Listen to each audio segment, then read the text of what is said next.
Yeah, beautiful day here in Vermont.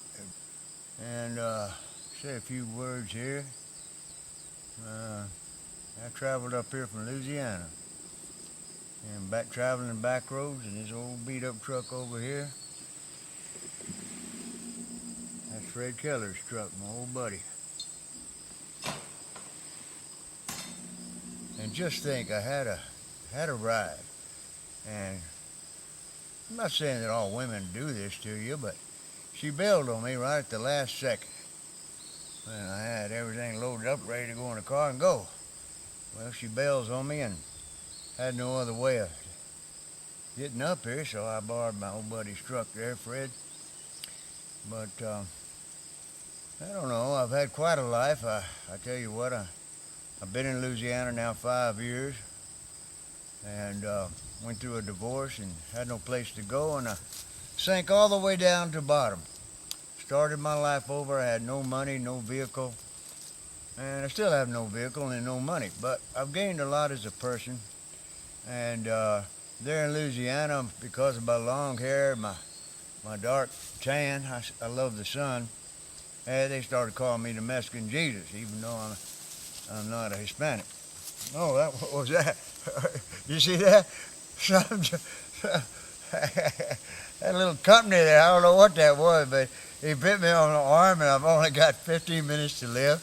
Uh, but I'm happy, I made it up here, and I recorded 128 songs. But anyway, like I say, I started all over, and I've had a great life. I got four wonderful kids. Robert, my oldest boy, he's the principal of Columbus High School there in Texas. And my daughter works at the eye clinic, Darlene. Lives in a two-story home, married to a wonderful guy named Tom. Eddie Jr. is the head baseball coach at Tidehaven High School there in Columbus. And athletic director, assistant athletic director, and on and on. And my youngest son, Randy, lives in Texas there, Pearland, Texas, outside of Houston. And he's a great kid, and he came to live with me 3 months there in Louisiana, and great experience, quite a pleasure, sure was. But yeah, during my past there, I became somewhat, I don't know if addicted is the word, but I really had a strong attraction to traveling the back roads of America. The little tiny roads and camping out, and I didn't do this for pleasure, more or less. I wanted to learn the experiences of life adventure so I could become a better songwriter in the spirit of people like Woody Guthrie and Harry McClintock, also known as Haywire Mac, Big Rock Candy Mountains, and people like that, Bob Dylan, Jimmy Rogers, and all of the old school guys who went out there and did some living, and I felt like I really needed to do that.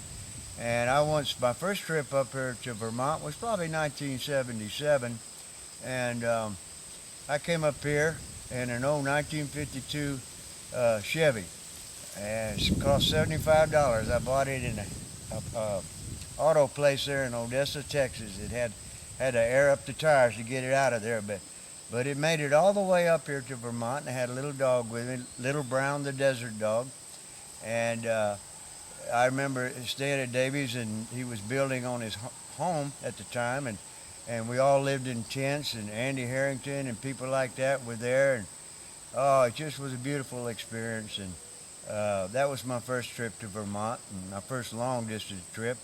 And I'd like to say something about that trip because at the time I was making good money, me and my ex-wife.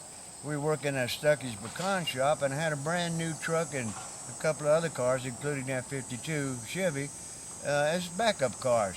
And I drove that brand new truck all the way to Arkansas, and as I'm driving on the interstate, I'm saying, this ain't me. This ain't Eddie Russell. This ain't what I'm supposed to do.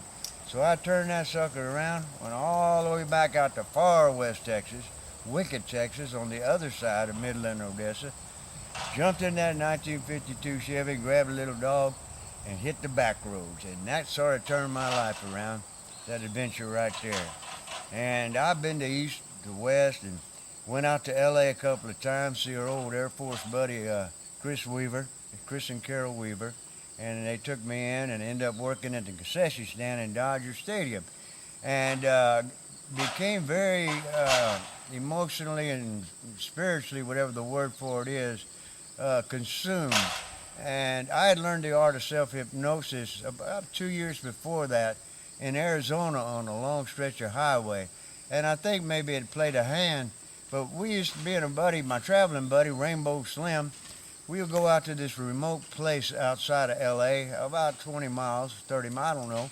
I think a lot of the old Gene Autry and Roy Rogers movies were filmed out there. Very hard to get to. It had a switchback curve that you could barely get your car on there through there. And we'd go out there and hang out. And towards the end of the visit, I went out there, and my feet right now are very. I can shoot the toe, by the way. There ain't many people who can do that. They can shoot finger, but they can't shoot the toe. But at the time, I wasn't going barefooted. Now I go barefooted all the time.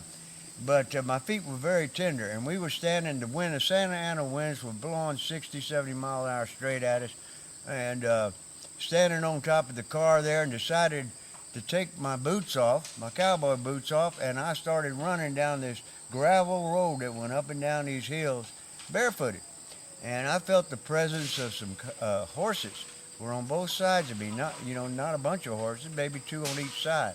And I just communicated and became a horse, you might say, and went all the way to the end of this and paused and meditated, and then came all the way back barefooted. And it didn't hurt a thing. And I ended up going through the brush barefooted, and I climbed up this huge cross. I don't know why it was there, probably a movie prop of some sort. And climbed all the way to the top of that, and sure enough, I looked down, and this group of coyotes came around. They circled the cross, and right below me. And then this elder coyote, real snarly old one, come out of the circle, stood right below me and looked up at me. I don't know what he communicated, but something, because then he went back to the circle, and then they all dispersed. So later on, we went to Malibu Beach, and I saw some people body surfing in them huge waves, far different from the Texas Gulf Coast. So I said I could do that. I got up there and I did everything wrong. And that big old undercurrent of that wave, whatever you call it, took me straight up into the air, upside down, went all the way to the top of that wave, and I told myself, what comes up, what got to come down. And I guess I went into a state of self-hypnosis, I don't know. Well, I came down like a rocket, and I slammed my chin into the bottom of the ocean there, and it whirled me around, and I started flying back to shore. Zing! And at first it was real blurry, and then all of a sudden my vision got real clear, and it was like I was a fish. It was like I was hunting for food, and it was so enjoyable. And suddenly I looked to my right as I'm flying real close to the bottom, and there's this fish with a big eye, and to my left was the same kind of fish with a big eye, and it's like we were hunting for something to eat together. And it was the most amazing thing, and I went under there, and I never wanted to come up. I really didn't. And all of a sudden, something told me to stand up. And it turns out I was in about 3 foot of water, and I just stood up, and the lifeguard was there, and he said, man, I've seen 12 people die during my years doing the same thing, and you're not even out of breath. I had blood coming down my chin and everything, but I wasn't even out of breath. I was under there forever, seemed like. He said as long as he ever seen anybody stay underwater. So weird things happen out there. I can't explain these things, but that's one of my adventures.